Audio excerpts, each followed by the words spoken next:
Welcome to the Solid Verbal. The Solid Verbal. Come after me! I'm a man! I'm 40! I've heard so many players say, well, I want to be happy. You want to be happy for a day? Eat a steak. It's that woo-woo. And now, Dan and Ty. Welcome back to the Solid Verbal, boys and girls. Ty Hildenbrandt here. Dan Rubenstein over there. solidverbal@gmail.com. As always is the email. Don't forget, you can also now find us at our website, solidverbal.com. We're also on sbnation.com, where we cross-post all of our fine podcasts. Where else, Dan? We got itunes.com/solidverbal, where you can not only subscribe, but also give us a star rating or write up a review if you are ever so inclined. And you can now do the same thing out on our Facebook page at facebook.com/solidverbal, where you can rate and review and share. And where else are we? Snapchat, Instagram. We got the Pick'em pool. Where's the Pick'em pool now exactly? Well, so yesterday it was at foxsports.com. Today, if we are going to be technically correct, CNN, SI, Turner, Bleacher, Fox Sports. Okay, that's so much clearer. Thank you. One.com. Thank you. Yeah. We do have a Pick'em pool, as Dan just mentioned. Originally, it was on CBS, but CBS doesn't let you pick. Get this, Dan. They don't let you pick the first week of college football games. It is garbage. I blame Chip Patterson. We have searched far and wide to try and find a better solution, and we found one over at foxsports.com/CNNSI/Turner/ whatever the heck it is now. Yeah. We posted the link on Twitter. We're going to continue posting it there, as well as Facebook, and a whole slew of other places, Dan. But what all this means... What all this means is that the season is about a week and a half away. Can you believe it? Listen, Ty, if I could escape, I would. But first of all, let me say this. To you, I must apologize for acting stinking, treating you this way. Because I've been acting. This is Gwen Stefani. Featuring maybe Akon. It's just Gwen Stefani. No, Akon was in that song. Is that the Sweet Escape? Yeah. Akon is in that song because I've been acting like sour milk that fell on the floor. This is poetry, Ty. Sure. It's your fault you didn't shut the refrigerator. Maybe that's the reason I've been acting so cold. I don't know how to follow that up. So let me take this opportunity before we dive into our fifth and final preview show to promo our shirts, which are now at long last on sale at solidverbal.com/store, because we had so many complaints from people who wanted to get in on our last two runs of t-shirts, but they couldn't because they were at work or they all sold out. Now we're doing a pre-order. We're going to keep it open for at least another week and a half, at which point we'll shut it down. We'll order the shirts. We'll get them sent right to you, and we'll all move on with our lives. But the shirts are cool. They're my favorites that I think you've designed yet. Yeah, I think when the pre-order ends, we will get everything together, and they will go out pretty quickly from our friends at Threadbird, who do a great job. And they're our first, I believe, non-gray shirt. Yeah, I like the color. I'm digging it. It's a blue. It's a lighter blue, but it's not too periwinkle. It's not as light as like Carolina blue. Not the color, not the shade of Ramsey's horns. And it's got a cool. Remember radios, Ty? Yeah. Remember radios? I do. I think people should stick around for more discussion about the Solid Verbal and radios. But a tease. It's a cool, simple, straightforward, fun Solid Verbal. I think it says amateur football broadcast, which works on a couple levels. I believe so. I think it's a clean shirt and a reasonable price, all things considered, with the quality and the shipping. So go to solidverbal.com/store and buy one if you're so inclined, or don't and just move on with your life. We like you either way. Speaking of moving on with our lives, Dan, we've droned on far too long. All right, where are we going? Let's do this once and for all. So we have played that hokey music 4 previous times now. We have been counting down our top 40 teams, and by our, I don't actually mean our. This has been a bone of contention among many verballers now since we started doing this. Here is the deal, folks. We did not come up with these rankings. If we did, they would probably look a lot different. These are projected rankings, according to our friend Bill Connolly, projected S&P Plus rankings, I believe. We've just been using that as a basis. It's our metric, yeah. And I feel like now we've finally rounded into the home stretch, and we're going to start talking about some national contenders. We did a little bit last week. We're going to do a lot more of it this week. And S&P Plus, mind you, it takes into account recent success on the field and recent recruiting. And so it's not perfect. It looks a lot different than the AP poll, but so does the end of the season AP poll. So you know what? It's all good. These are pretty clearly the top 40 of the top, 47 teams in the country, I would say. I would agree at with least that. as it stands with our very small percentage of knowledge of what's going to happen all season long. So I'm totally at peace with it. Let's get to team number 8. What's 8 in Spanish, Ty? Uno, dos, tres, cuatro, cinco, seis, siete, ocho. There it is. Numero ocho. Very good.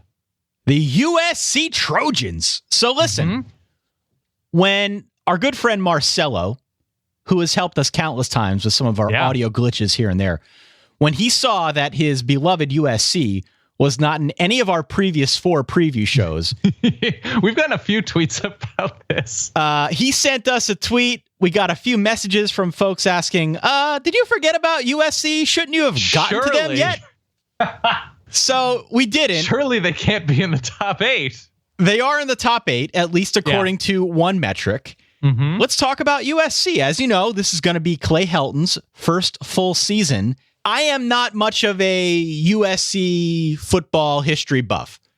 I would, however, hazard a guess that he is the only 2-time interim head football coach in the history of the program. I would assume so, but USC has had some volatile times throughout the years. I would say that it's likely, but, we like Clay Helton, I think. 2-time interim head football coach, now the full-time head football coach. I think a good move by USC to retain him, especially after all the volatility they've had there in recent years. He's made some moves of his own now by promoting T. Martin to offensive coordinator, by rehiring Clancy Pendergast to run the defense. Yeah, great move. All of these moves really felt like the right ones. Yeah, I wish Clancy Pendergast was 330 pounds and could collapse a pocket. That'd be extremely helpful and 19 years old. But yes, the T. Martin thing makes sense because he had established a ton of relationships, was a very good recruiter, has been a position coach, I think receivers coach initially for USC for a little bit. So smart in terms of recruiting continuity, and USC will always recruit.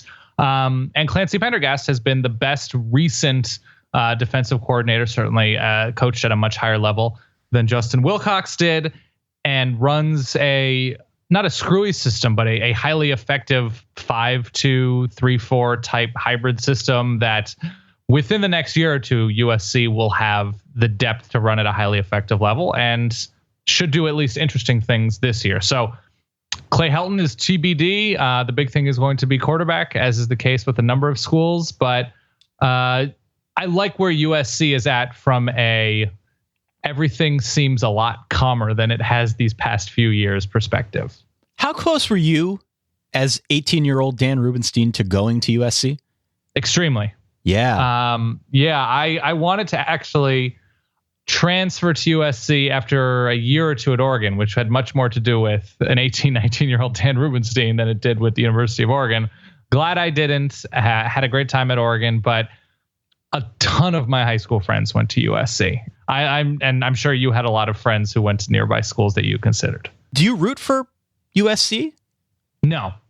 I grew up sort of agnostic. I just sort of liked college football because my parents didn't grow up or go to a football school. I'm sorry, Arizona.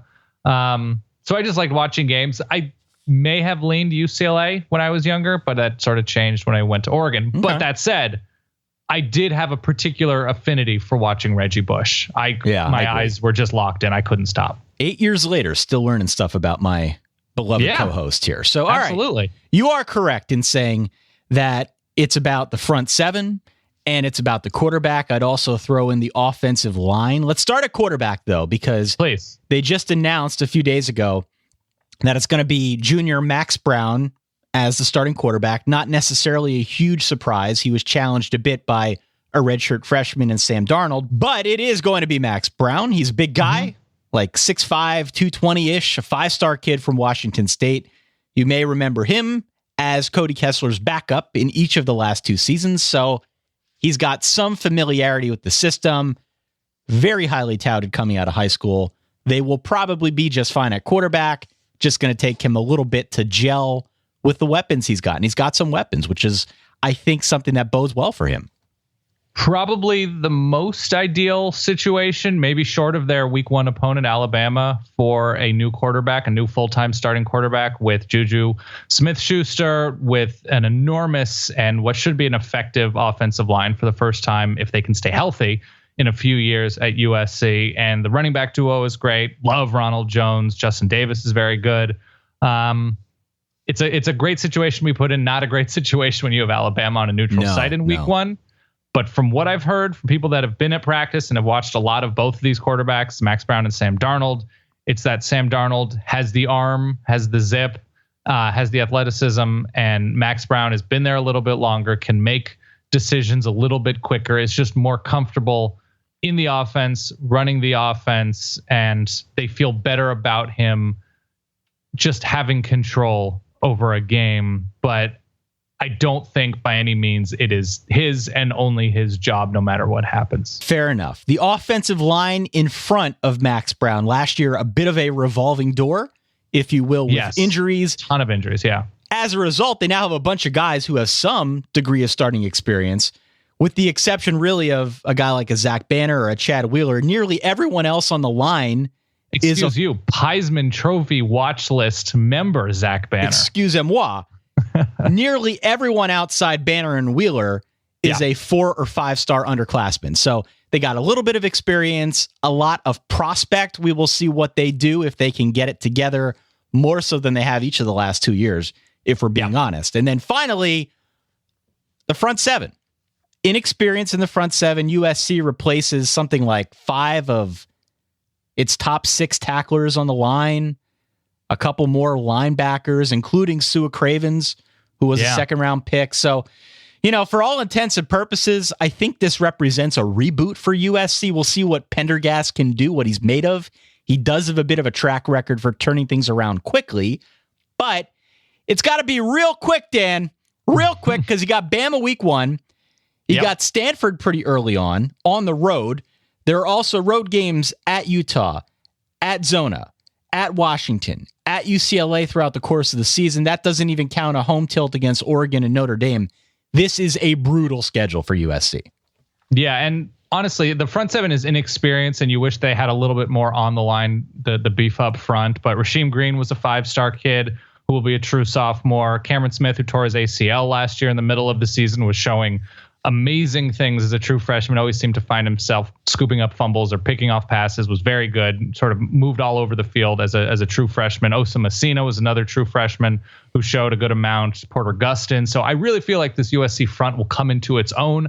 I don't know how long it will take, and I don't know how well that the defensive line itself will be able to maintain position for the linebackers to run around. But lucky for them, Biggie Marshall and Adoree Jackson are their starting corners. So there's a little bit of margin for error involved, but teams may be able to run on USC at least the first half of the season.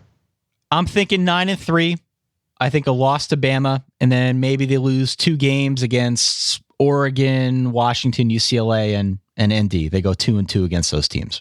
Yeah, they've got a weird reverse burger schedule where both funds are impossible and the meat of this schedule. So October, after they go to Utah, it's a rebuilding Arizona State team that we don't really have a good sense for at the moment. Colorado, Arizona, and Cal. So October will actually be not a respite because they're still talented teams, but at least it's not brutal in the middle of the year. And then they finish the year with Oregon, Washington, UCLA, and Notre Dame. So having Alabama and Stanford 2 out of 3 weeks to start and then finishing with those 4, it does feel like a year. And we say this a number of years about the Trojans, that they might be better than their record indicates. This year, I feel a little bit better with the experience back on both sides of the ball and the potential of that experience. But man, if they start 2-1, that's a huge success. Yeah. That means they either beat Stanford on the road or they beat Bama on a neutral site. That's a huge success. And Utah State, which is no slouch. So if they go 2-1 there and they go 2-2 to finish the year, 3-1, you're talking 9-3, 10-2. Let's move on. Number 7. I have actually breaking news here. Oh, shoot. Do you want me to play the sound? Always.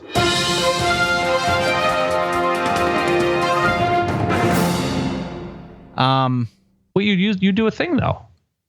This is somber news, Dan. I don't like somber news. What do we have? It pains me to have to say this, but I have broken up with Ole Miss. Oh, no, it is somber. I mean, even though you are not going to do the breaking news thing, I will add the boop, boop, boop, boop, boop, boop, boop, boop, boop. Yeah, we're broken up. It happened in the off season. We're on amicable terms, but yeah, I'm out. Have you defriended from Facebook? I haven't defriended, but I have unfollowed. So they're still there. I just don't see their updates. So in case you do want to see what Ole Miss is up to, you can check in. That's right. If the spirit moves stalking. Yeah. If the spirit moves me, okay, I can go, I can check in. I could send a message to our pal, Stephen Godfrey. Like, I can get it from other sources, but. Oh, okay. I see.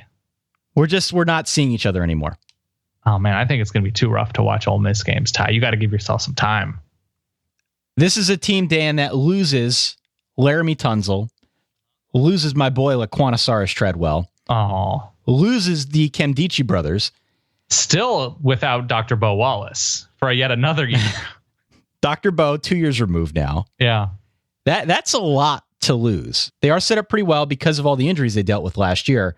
And of course, most of the guys coming back have some experience too. And they got Chad Kelly, who is, the self-proclaimed best quarterback in the SEC and probably the best rap artist in the SEC, if we're being honest. Yep. But I am broken up with Ole Miss. I am down on Ole Miss this year. Even with Quincy Adeboyjo there? I like Quincy Adeboyjo. Okay. Just not enough to DeMaurice rectify. Stringfellow? I like him as well. Strong name game down at Ole Miss, no doubt. I'm just broken up. I'm not feeling him the way I felt him the last 18 years of my life. Okay, so walk me through your feelings. On the offensive line, they lose 5 guys with 20 or more career starts. That hurts. I think of the guys that remain, some of them have a degree of starting experience because of the injuries, but we're talking about the most experienced guy on the line being a senior with 8 career starts. True. That's not just going to be an issue this season. When you look at the defensive lines that we've got in the SEC and especially the SEC West, that's going to be the issue this season for Ole Miss. So that, above all else, to me, is sort of a big deal. And that's not even to mention the brutal schedule. It's not the worst road schedule, but man, there are no breaks on here. No breaks in this schedule. There is only one team in the country that plays Florida State and Alabama in the first 3 weeks of the year, and it's Ole Miss. Yeah. That's 2 very strong playoff possibilities. I mean, that's just brutal, Dan. So what do you like about Ole Miss at this point? You like Chad Kelly. You like the receivers. They do play run pass option stuff, which mitigates some of the responsibilities of the offensive line. That was sort of the knock on Laramie Tunsil, is that we didn't see him in those just straight pass protection, drop back situations. We knew he was a mauler, but Ole Miss will run pass option, which all of a sudden the guard does not need to block for very long, or a right tackle does not need to block for as long. Some of the stuff that Baylor has been doing, Oregon has been doing. So Bama fans, much to the chagrin of Bama fans, the run pass option with Ole Miss offensive lineman 19 yards downfield while Chad Kelly still has the ball. But you're right. Even if Georgia's just fine and not great, Georgia's the weekend after Alabama. That at Arkansas, at LSU, to some on the 15th and 22nd of October is just brutal. And this sounds weird to say because I believe they're both unranked, but going to Texas A&M and to Vanderbilt in consecutive weeks in November, when you are probably not going to be at your healthiest, and you get those defenses, you get Daylon Mack, you get the Vanderbilt, the crazy Derek Mason defense, you get Myles Garrett, you are going to feel things. Yeah, the way, against a line, or they're going against your line, I should say, that really lacks in the experience department. Not to say they don't have talent. I'm sure they got talent. Yeah, I mean, they'll figure it out at some point, but gosh, that's just a lot to sustain over the course of a year. And, defensively, they were awesome last year. I think are you going under on the 8.5, by the way? I'm going under on 8.5. Yeah, I'm going 8-4. 8-4 team. Okay. I'm going 8-4. I like the defense still. I think the defense is going to be fine. They got to get better against the pass because that was sort of the soft spot last year. Right. But beyond that, I think you got to like what the defense can do because all of their FBS opponents between now and October 22nd, they all have a new starter at quarterback. So you'll be okay defensively. The question is what's going to happen offensively if you've got a line that can't keep Chad Kelly upright. That's what frightens me. That's why I'm saying a loss opening week to Florida State. I'm saying a loss 2 weeks later, I guess, to Bama. I'm saying a loss to LSU and a loss to A&M at a minimum. I am tempted right now to lock up Florida State -3.5 opening week of the year. Okay. I think 8-4 sounds about right. I think I have them losing to FSU and Bama. I think they'll split LSU and Arkansas for a third loss. I'll have them losing at A&M. So that's 4 losses, 8-4. Yeah. I have them winning the Egg Bowl at home. I have them winning at Vandy. Between Arkansas and LSU, I feel better about them passing on Arkansas secondary than an unknown quantity of LSU's defense, which I think I like a lot. And I think they beat Georgia. So yeah, 8-4. 8-4 it is. Let's move on. Yep. Number 6. Michigan, Dan. Michigan. Oh, Ty. Real quick, I want to thank everybody at Michigan for recruiting me, but I have decided to open up my recruitment because I don't know. I just see everybody doing it everywhere. I feel like it must be a kind of like a cool thing. It's to in do vogue. It's all the rage. Yeah. Why true. not? I actually just went to Ann Arbor and it was amazing. So look, it's it's been a quiet off season for Jim Harbaugh. Yeah. Can't even say it with a straight face. Hasn't been up to much. Yeah. You know, I mean, if the goal was to get Michigan in the news, the man has succeeded. Yeah. For sure. People are talking about Michigan. Harbaugh remains truly one of the most authentically weird guys in college football. I think just weird humans that we've come across. Weird public-facing humans. I mean, not in a class clown kind of way either. It is truly the kind of weirdness that comes with being so into your craft that your relationship to the outside world becomes warped. I could see him reading leadership books on the can. Like just always in it, always eating it. Lead. I feel pretty good about Michigan because I look at what Jim Harbaugh did last year with Jake Rudock, and I saw recently in the news, because I've been studying up on fantasy football type stuff, Jake Rudock could potentially be the backup quarterback for the Lions. Wait, is that true? That is true. I remember seeing a news story, or at least like a scout's take or something of somebody that was at Lions practice or Lions OTAs. And they were like, Jake Rudock is not at all prepared to play professional football. I saw a news bulletin a couple days ago. Okay, good for him. Maybe had a great summer. It's a thin bench, man. That's all I'm going to say. But good for him to at least get to that point. But he's the reason why I think I feel so good about Michigan this year. Because, you know, when we look at teams, we look at things like talent and experience, and coaches really aren't that much different. Jim Harbaugh's got a bona fide track record with quarterbacks. And I don't care if it's Wilton Spate or John O'Korn. I'm not even sure it really matters. He's going to find a way to coach up the quarterback position so that it's not a liability. And as you look elsewhere on this team, that's really the only question mark, quarterback. You got to get better on the ground. And, you know, they want to obviously add a little more playmaking offensively, but yeah, they didn't do like anything explosive on the ground last year. Sure. By and large, though, the big soft spot's quarterback. And I feel pretty okay about the coach they've got in place and his ability to coach that position up. If Wilton Spate masters the quarterback position at Oregon, at Michigan by the end of the season, are you okay with me calling him a master Spate? Oh, for sure. Okay, good. Just making sure. These are things I like to verify in August. I think Wilton Spate, by some reports, has the edge going into the final week of camp and then week 1 preparation. So something to consider. He came in spot duty last year. I really like the hiring of Doc Brown. I call Don Brown Doc Brown because it is very easy to do. From Boston College, right? From Boston College, who arguably had the best schemed defense, considering his talent and depth and their results and how much they had to overcome with a complete lack of offense because of the injuries on the offensive side of the ball for the Eagles. So they have Jordan Lewis, who it's a pretty easy case that he is the best corner in the country, either him or Desmond King. Jabril Peppers, there's a good argument to be made that he is probably one of the best 5 natural athletes and talents in college football, playing that hybrid linebacker, safety, outside, whatever position in Doc Brown's defense. Ton of good experience in offense, highlighted by Jake Butt, whose name remains fun to my 9-year-old brain. Yes, would like to see more in the way of explosion, particularly against better teams on Michigan's schedule, which doesn't really happen until later on in the season.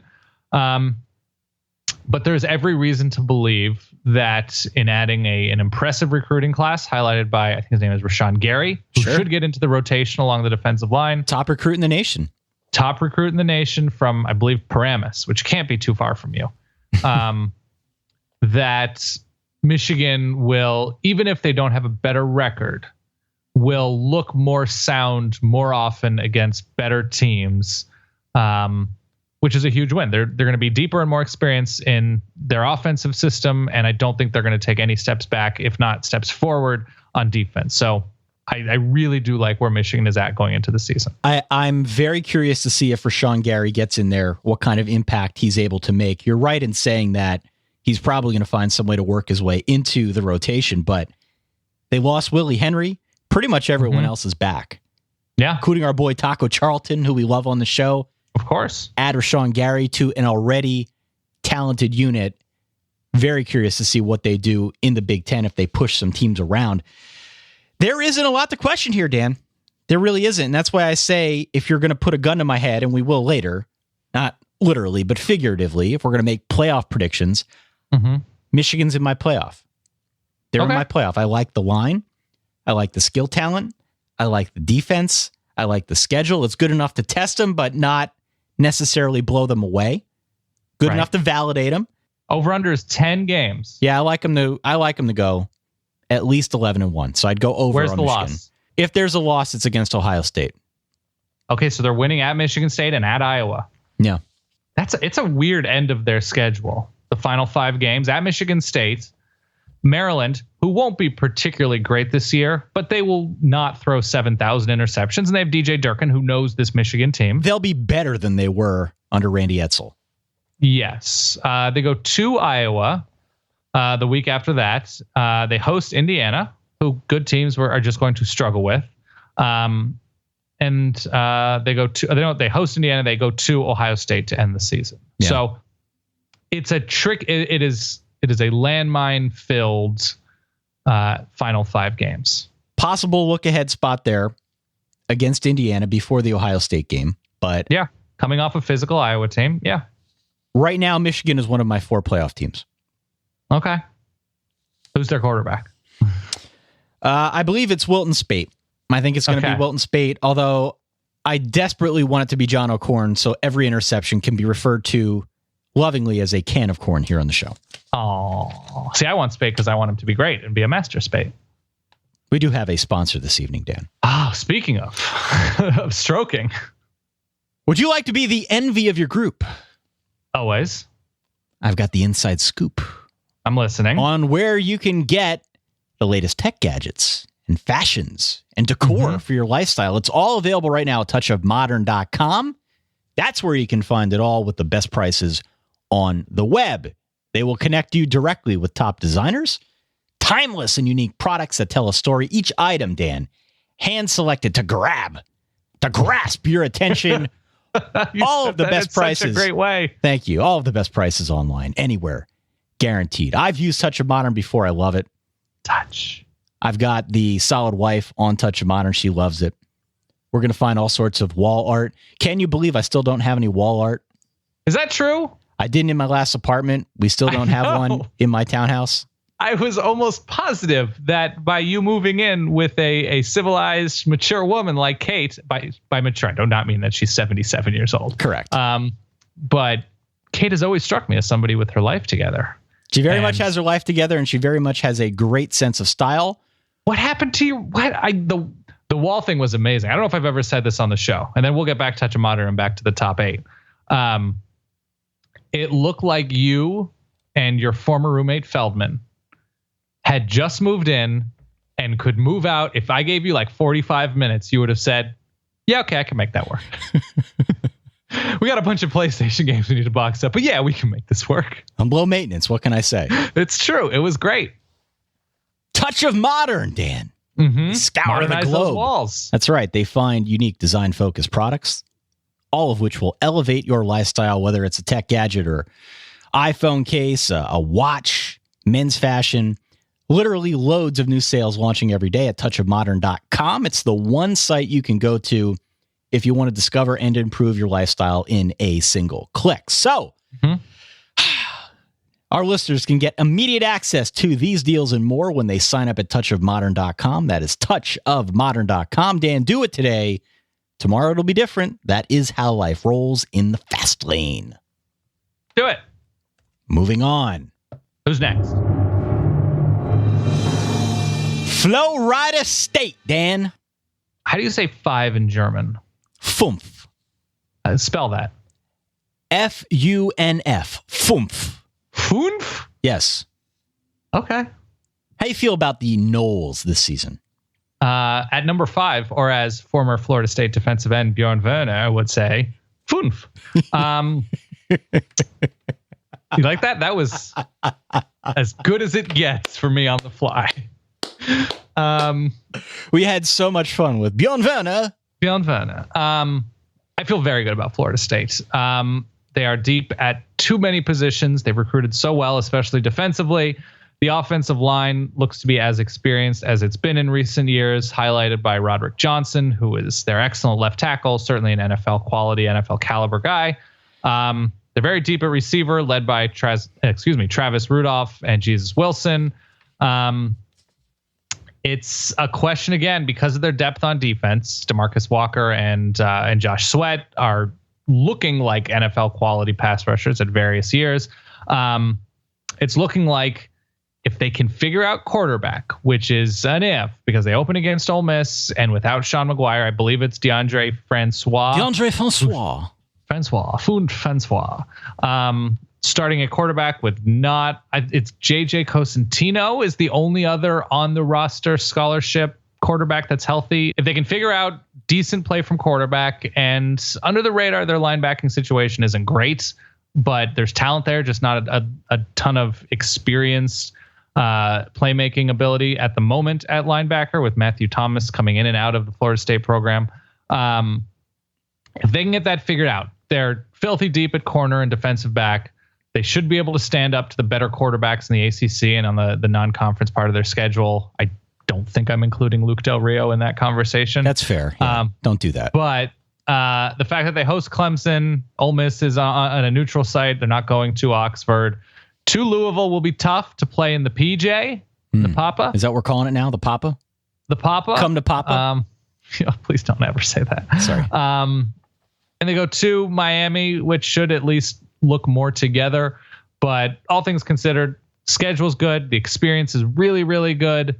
And there are very few head coaches who also serve as de facto offensive coordinators that I would trust more to quickly develop a quarterback and a system in which, whether it's an express system, that the quarterback can thrive within than Jimbo Fisher. So I feel pretty excellent about Florida State.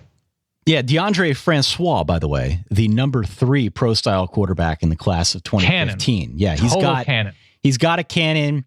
Definitely a higher ceiling than Sean Maguire. Also a lot more inexperienced than Maguire. Yep. But the question I keep coming back to, and maybe you can help me with this. Did anybody really want Sean Maguire to play quarterback? Like, I know you're not a Game of Thrones guy, but I was thinking about it. I feel the same way about Maguire as I did the High Sparrow in Game of Thrones. And by that, I mean, you can't really tell the story without including him, but it just feels like we're all ready to move away from it already and sort of get to the good stuff. And that could be DeAndre Francois or someone else down the line. Like, Maguire was okay in a Tommy Rees kind of way. He just had experience, and I think that's what people gravitated towards. Does that make sense? Are you calling Sean Maguire edamame? A little bit, yeah. Yes, I'm hungry. You brought some edamame to the table. It's sustenance. Wonderful. Great. Thank you. It's something. I'm going to need something. I'm going to need some sushi. I'm going to need some sushi now that the Sean Maguire has been taken away from the table. I appreciate that the Sean Maguire has been steamed and salted. It's a nice touch, but I'm going to need some hamachi. I'm going to need some toro, something.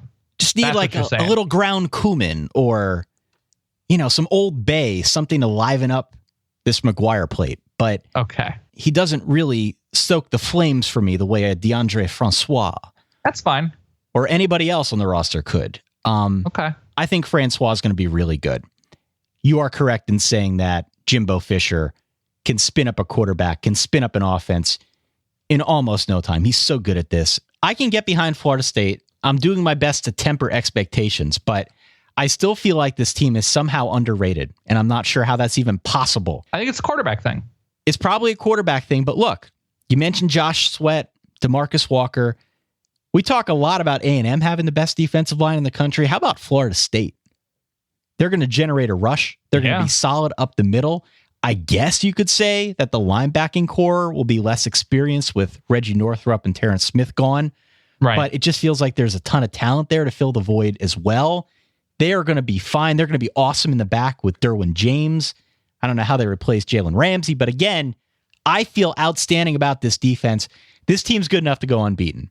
Took a huge step last year after a down defensive year in 2014. Last year was a very nice step forward to get back on track, to just get off the field and let the offense do its thing. Totally. So when you've got talent around Francois, like a Dalvin Cook, like a Travis Rudolph, who you've already mentioned. We're just sort of skimming over Dalvin Cook. Yeah, Dalvin Cook, by the way, one of the top 2 running backs in the nation, for sure. Yeah.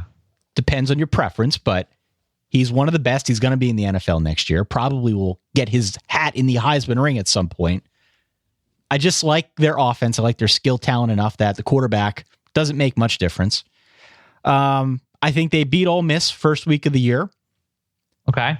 I'm more afraid, I think, of the road game against Louisville in week 3 than I am against Ole Miss in week 1. And then, you've got games like North Carolina, on the road against Miami, home against Florida, maybe testers. How you feeling about, by the way, before you get into October, the possible, just because there's a history there, letdown look-ahead sandwich against USF on the road, a physical Willie Taggart team? No? Okay. Get that out of here. I'm going to mark this recording. Get that out of here. Mark it up all you want. Okay.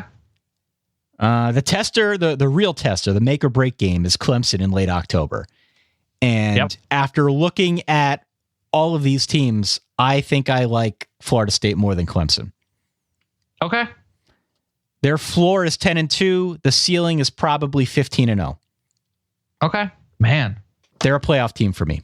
Playoff team number 2. First year starting quarterbacks have won national championships pretty recently, multiple times. Yep. I feel good about that. I feel good about them being a playoff team. I think I like them just by the fact that the Clemson game is in Tallahassee. I think I like them coming out of the ACC, and beat Clemson, come out of the ACC. There's an excellent chance that the playoff will be calling. So yeah, I think they're one of my 4 playoff teams. I have them there with you. If you beat Ole Miss, Louisville on the road, North Carolina, Miami on the road, Clemson, and Florida, you're in the playoff. No two ways about it. You're in the playoff. Yeah, you're right.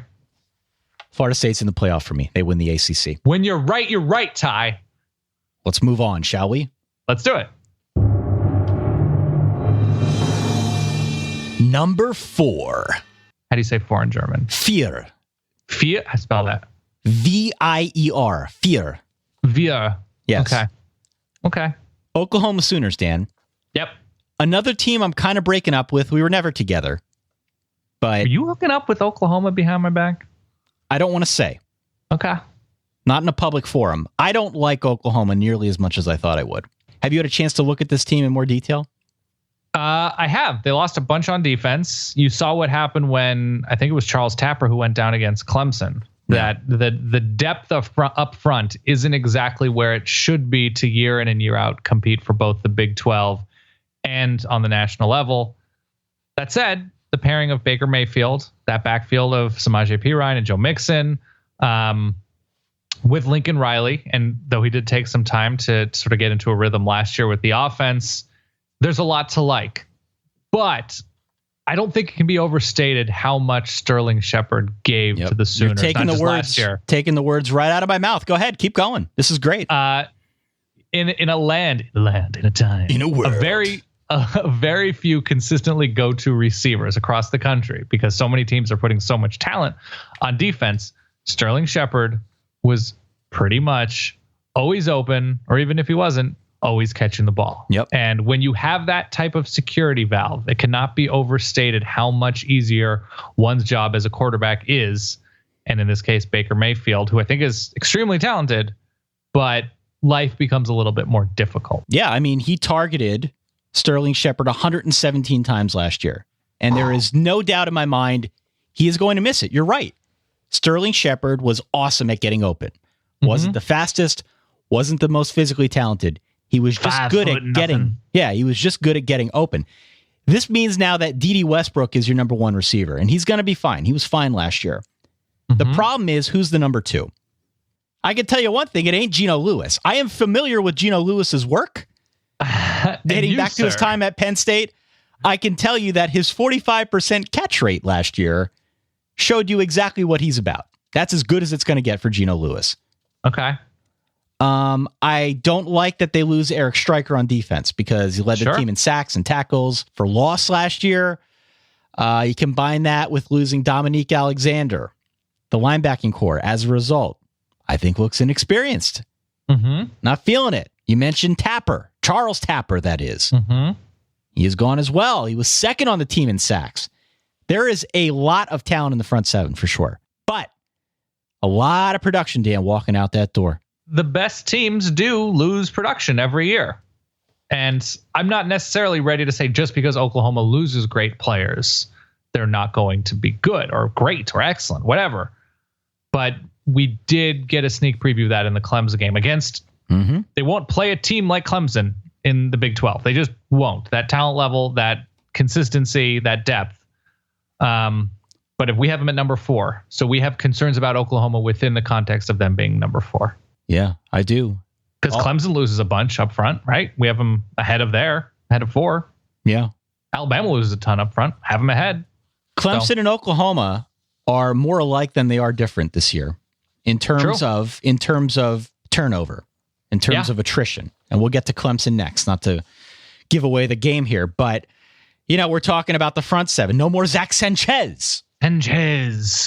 Secondary will be fine, but no more Zach Sanchez. Here's what my question is for you. What happens week 1, Oklahoma -10 in the NRG Stadium against Houston? I mean, just in a game like that, I'm probably going to take the points. Yeah. Tom Herman in time, with a quarterback in time, Todd Orlando in time. I feel better about Houston with time than Mike Stoops with time. So, yeah, I'm not confident in Houston winning outright, but I think they can keep closer than 10. Oklahoma probably beats Houston week 1, right? But Ohio State, shortly thereafter, even with attrition, they could beat Oklahoma. I think TCU will beat Oklahoma. Texas did beat Oklahoma a year ago. Somehow. And TCU, just in public, just all over each other. No shame. Who are you to judge? No shame. Who are you to judge, Dan Rubenstein? I'll tell you who I am to judge. TCU did me dirty in the Alamo Bowl. TCU, you are traipsing around, sir. Who else is here? Texas Tech, Baylor, West Virginia, Oklahoma State. They could all keep it interesting with Oklahoma. I don't look at the schedule the way I looked at Florida State's schedule. I don't look at these teams here and say, well, yeah, there's no chance of them beating Florida State. There's a legitimate chance a lot of these teams could beat Oklahoma with some of their losses on defense. I think this is a step back year. I don't think it's step forward. I think they lose too much. I think it's 9-3. I think they lose to Ohio State. I think they lose to TCU, and I think they drop another one somewhere in there. Still a good team, still a good offense, but I've got questions. I don't necessarily have answers, and I'm not feeling playoff for the second straight year. 9-3. I think they still win the Big 12. Okay. I think they get left out. But I think I'm going to take them to win the Big 12. I've gone back and forth with this. I know they go to TCU. It'll probably be a shootout against Texas Tech. It's a weird going to West Virginia year. It might be another shootout there. But I still think we're nitpicking a little with Oklahoma when they're still so talented everywhere. All right, let's move on. Yep. Number 3. The Clemson Tigers. Clemson. Drei. How do you spell that? D-R-I? D-R-E-I. D-R-E-I. Okay. Let me ask you a question about Clemson. Mm-hmm. We know about Clemson last year, right? 12-0 regular season. They beat North Carolina. They beat Oklahoma, lost in the final to Alabama. Yep. They are loaded at quarterback, if only because they've got Deshaun Watson. I'd like to think that you're saying that because they have 15 good quarterbacks. Still got Watson. That's all that counts. Yeah. Yep. Still got Wayne Gallman. That helps. Helps that you've got Artavis Scott, Mike Williams back from injury, Deion Kane, enormous, Hunter Renfrow, Jordan Leggett. You worried about them on defense? I'm not worried as much as I am cautious about liking Clemson on defense, just because, I mean, we saw what they did last year when they had to replace 8 or 9 starters and didn't miss a beat. But doing that year in and year out requires recruiting on the level of Alabama. And here are the schools that recruit on the level of Alabama. Maybe Ohio State. And that's still a pretty big maybe. So as well as Dabo has recruited, it's just so tough, man. To like only go 10-2. Yeah. To only go 10-2 and have that be a disappointment speaks to how great Dabo has been for this program. His hiring Brent Venables has been outstanding. The transition after losing Chad Morris to SMU to the co-coordinators, Jeff Scott, has done a great job making the offense feel seamless. And it's a very simple case because of Deshaun Watson and the weapons around him and the experience of the line to say, oh, this is probably going to be the best offense in the country. And to have to worry that Brent Venables putting together a good defense is your concern is a wonderful place to be in. So, yeah. Unless it's a situation where they just collapse under the pressure of having to get back to a similar level as where they were last year, I honestly don't see how Clemson does any worse than 10-2, and it feels like an 11-1 season. And if you tell me where do they play Louisville? Louisville is at home. It's at home. Okay, so if you tell me they lose a free game, not free because Louisville's good. You tell me they lose to Louisville, but somehow beat Florida State on the road. They open with a nice win against Auburn on the road, but like they put together a nice year of running away from teams with that offense. They win on the road at Florida State. They lose to Louisville. I'm very happy to put them in the playoff. I think I'm with you. You know, you give a guy like Brent Venables the benefit of the doubt on stuff like this with defense, but it is tough to overlook losing Shaq Lawson and Kevin Dodd. Yeah. BJ Goodson, Mackenzie Alexander, TJ Green. Maybe the biggest of all, Mackenzie Alexander, yeah. Jaron Curse. That's a lot walking out that door, and they've got the talent to make up for those losses. More importantly, they've got a schedule that won't punish them if it takes them a while to get things figured out. But there's no doubt against the better teams, pass rush going to be a concern. With Lawson and Dodd gone. That's an issue. I agree with you, though. Florida's 10-2. There's only 3 real games in the schedule that they could lose. Yeah. Louisville, Florida State, Auburn, only because it's a road game, and if Auburn can get its offense figured out, maybe it's interesting. If Clemson can't get its defense figured out, I'm trying to make that game sound more appealing than it is, but in all reality, it's probably Louisville and Florida State. Which quarterback currently on Clemson's schedule are we collectively positive is good other than Lamar Jackson? I don't have one for you. Yeah. That's a good place to be in if you're replacing a bunch of key dudes on defense. There will be 3, 4, 5 of those people that we consider good by the end of the season. Don't know where it'll come from and how much will it matter if it's NC State or Boston College or, Nathan Peterman at Pitt or, whoever South Carolina starts. It's fine. But there's not much around those dudes to really put the fear of life into Clemson for 4 quarters. So good spot to be in. Florida's 10-2. We've got one more sponsor here, Dan, and then let's get to our final 2 teams. Is football your passion? I'd say so, yeah. I mean, talking about it with you, yeah. Do you know all the players and teams, their strengths, their weaknesses? Now, put that knowledge to the test. Play for your shot at $1 million. It's the top prize at DraftKings.com. It is just part just one small part of the $5 million in total prizes that they are doling out in week one of their big week one contest. DraftKings.com, the destination for 1 week fantasy football. 1 week fantasy, you know what it means. No season-long commitments. Play when you like with the players you want. Pick your contest. Draft your players. Follow your team live. Renew old rivalries by challenging friends and family in a private league to prove that you're the superior GM, or just join an existing league. Go head-to-head with friends, coworkers, fantasy players all across the country. Hurry right now, Dan, to DraftKings.com. Do it now. Choose your players. You could seriously cash in week one. Use the code SOLID, SOLID. Play for free. That's FREE with your first deposit. The code is SOLID, SOLID. To play for free for your share of the $5 million in total prizes in this week one contest. Only at DraftKings.com, Dan. DraftKings.com. Of course, eligibility restrictions may apply. See the website for details. That brings us to our final two teams.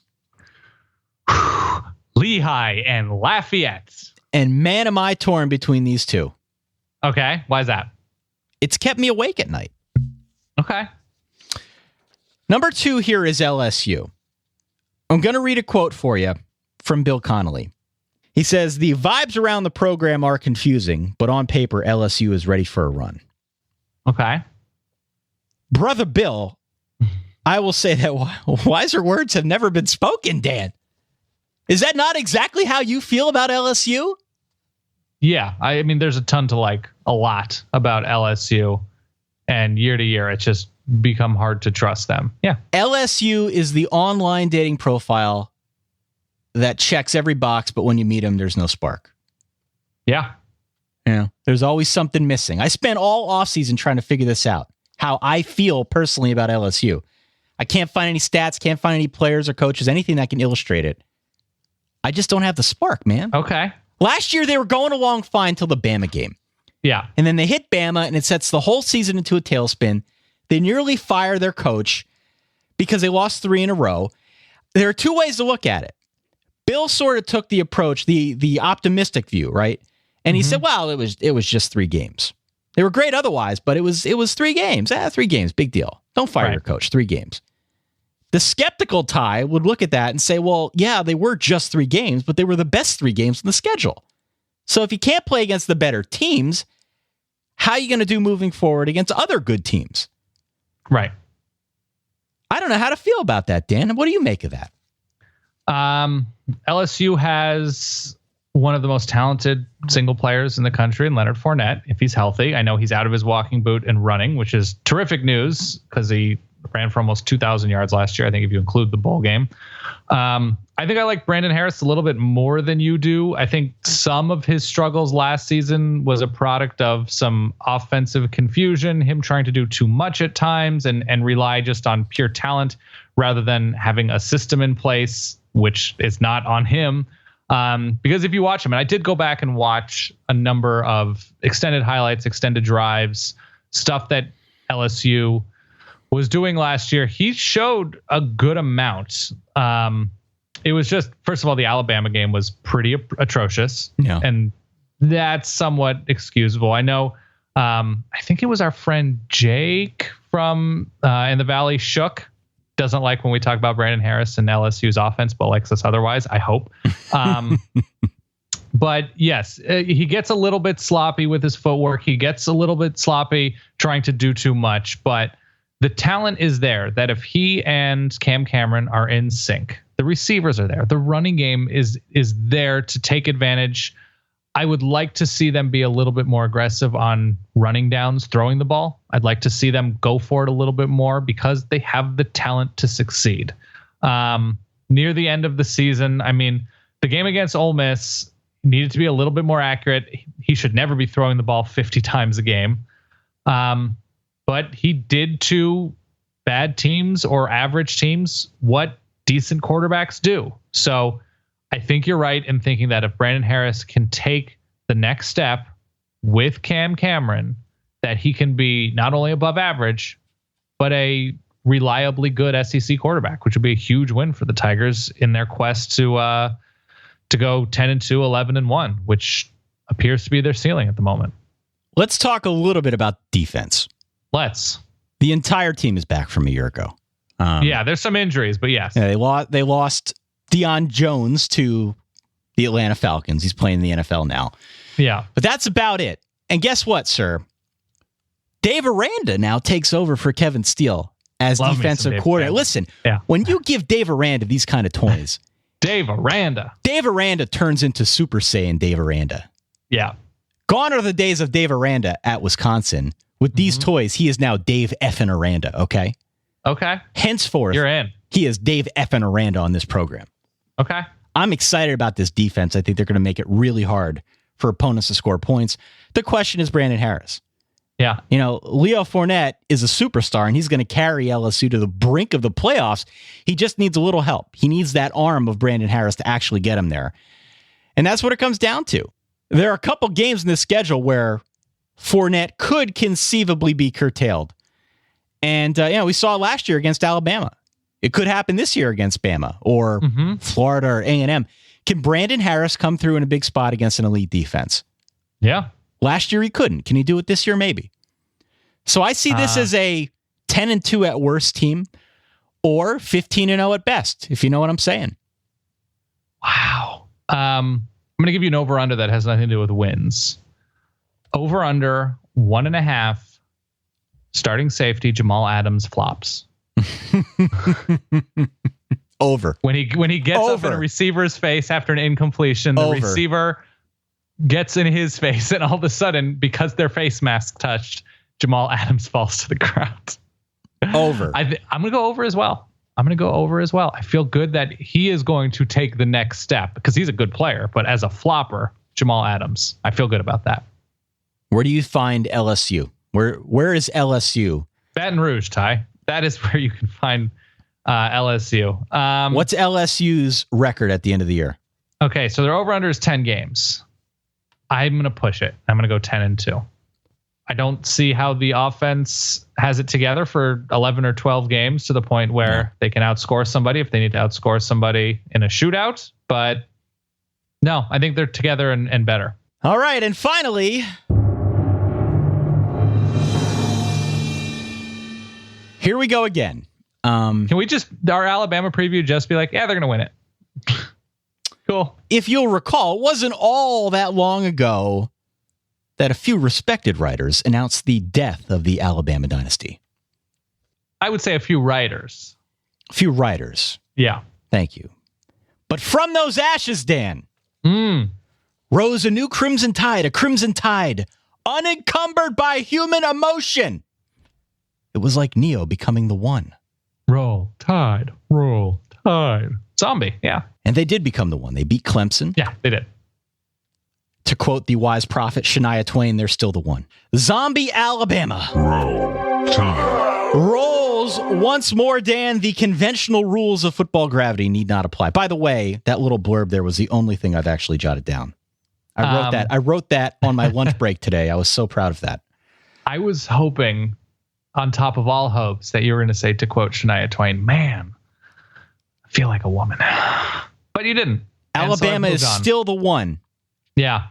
How do you feel about Alabama this year?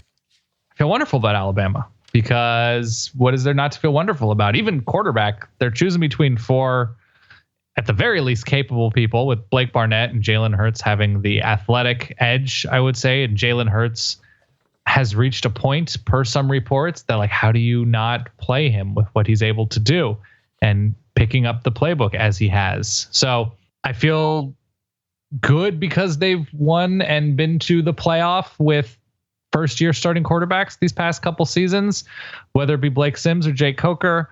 The loss of Ryan Kelly is going to be difficult to overcome, but I feel pretty good about the rest of that offensive line. Pass catching wise, even on top of a very good Ardarius Stewart, they have Calvin Ridley, who is certainly one of the 3 or 4 best receivers in the country.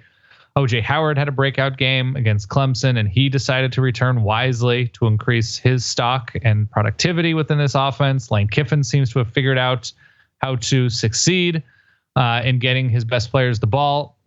And even though Derrick Henry's gone. They have 2 good running backs. I think we should appreciate that, one, Derrick Henry's Heisman winning running back. And it was not just the offensive line. It is not just anybody can run behind that line. Derrick Henry carried the ball like 1,000 times. 395 times. 2,000 times. Yes. And to put your offense on the back of somebody like that is an incredible thing and opens things up for you with play action, with just you're not having to worry about 3rd and 2. You have Derrick Henry. Things will be okay.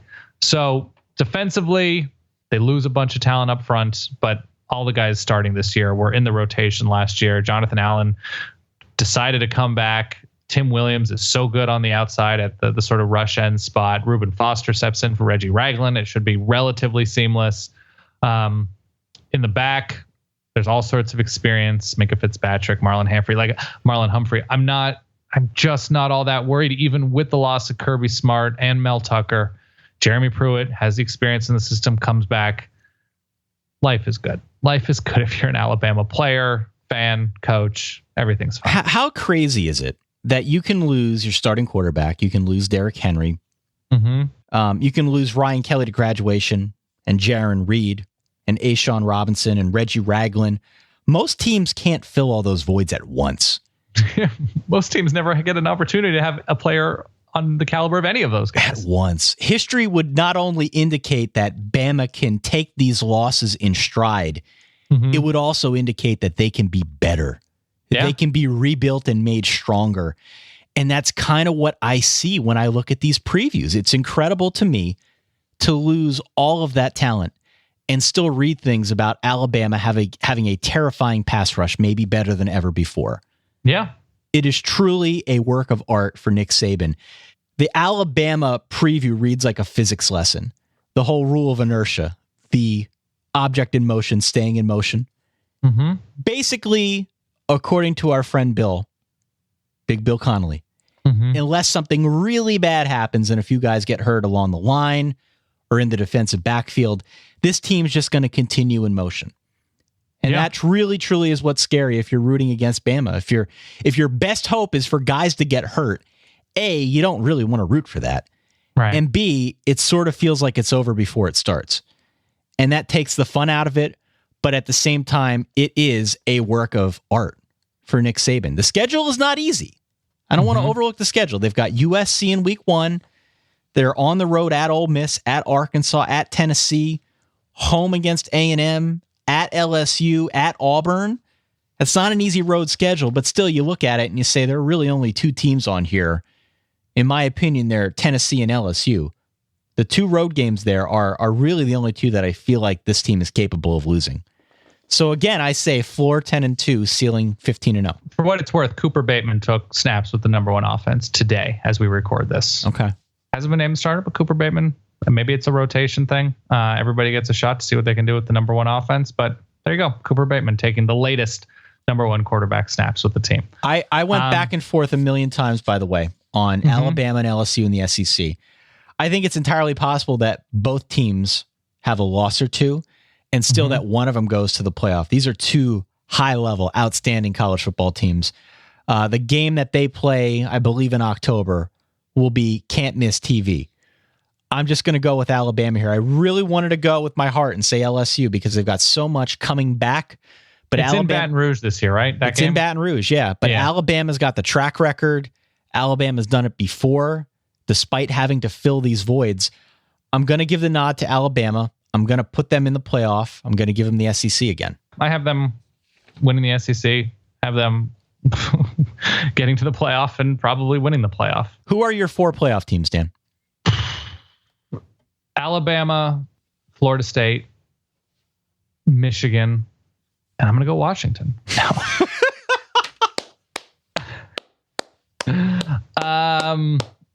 No, I see that's where I'm going to stray because like of those 4 teams, Washington's the most obvious. So I'm going to go dramatic and I'm going to say Stanford.